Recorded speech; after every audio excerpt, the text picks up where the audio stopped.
playoff history, and they are on to the AFC Championship game. It's the first time since 2009 season that neither Brady nor Rodgers will be on Championship Sunday. Repeat Super Bowl champion drought now reaches 17 years with Brady heading out. Bengals in their first AFC Championship game since 1988. So let's get our foremost experts in NFL coverage on the show here. Pete Prisco and Brady Quinn. Brady and I are the same age, so is Amanda. We feel like we've seen a lot, but nothing close to what Pete has seen. Pete, put this into perspective for us, what we just saw yesterday. Well, it was the greatest football weekend we've ever seen, I think, from that standpoint. Competitive games, last-second field goals, controversy, bad officiating at times, strange decisions by coaches. It had it all, and it had the greatest game between two quarterbacks that we've ever seen in the postseason with so much on the line. Watching Josh Allen and Patrick Mahomes play against each other was outstanding theater. And when you go back and look at what happened, 13 seconds to go get a tying field goal, and it happened. That's amazing. It was one of the greatest weekends, if not the greatest weekend. I think it was the greatest weekend of playoff football. And that Bills-Chiefs game is arguably the greatest game ever played.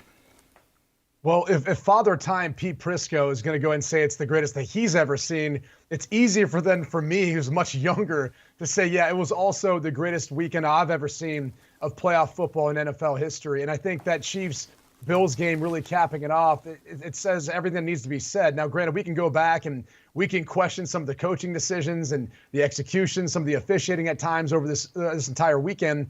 The reality is the margin of victory was the smallest we've ever seen between divisional games, at least as far as having 4 games that we're looking at.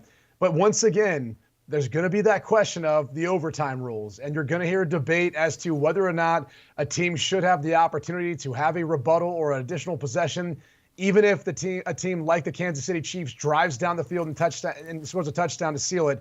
Everyone seems to want to see more football when they've got something great like what we saw with the Bills and Chiefs. They don't want it to end, and they want Josh Allen to have another chance.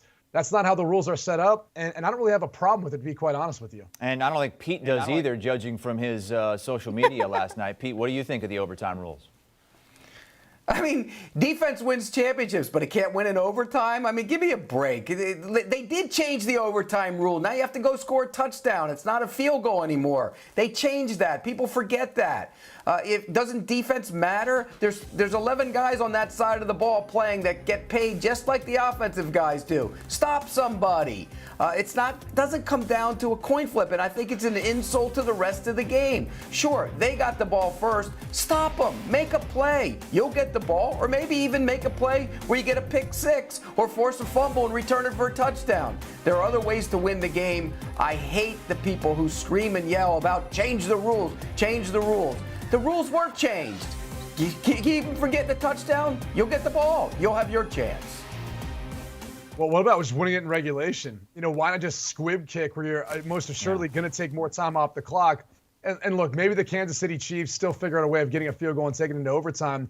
But the reality is the Buffalo Bills had their chances. They had their opportunities. We tend to forget that Butker in that game, he missed a field goal and a PAT. Really, Kansas City should have been up by more than that. If we're going to look at in the grand scheme of the kicking game, this entire playoff weekend where everyone pretty much was lights out for the most part, Butker probably had the most disappointing performance, even though he obviously ended up hitting a field goal to send him into overtime. So the reality is I don't have a problem with it. It does put a lot of pressure, it seems like, on that coin toss, and it's kind of the luck of the draw. And so much similar to the Kansas City Chiefs, who were on the wrong end of this back when they got beat by the New England Patriots, who ended up going on to the Super Bowl there in Arrowhead. Now they experience the other side of this. They win the coin toss, they take the football, and they drive down the field for the touchdown to end it and to go to another AFC Championship game. Do you want a sports network that delivers everything that matters about the game? The highlights, the picks, the instant analysis, no yelling, no fake debates, no politics.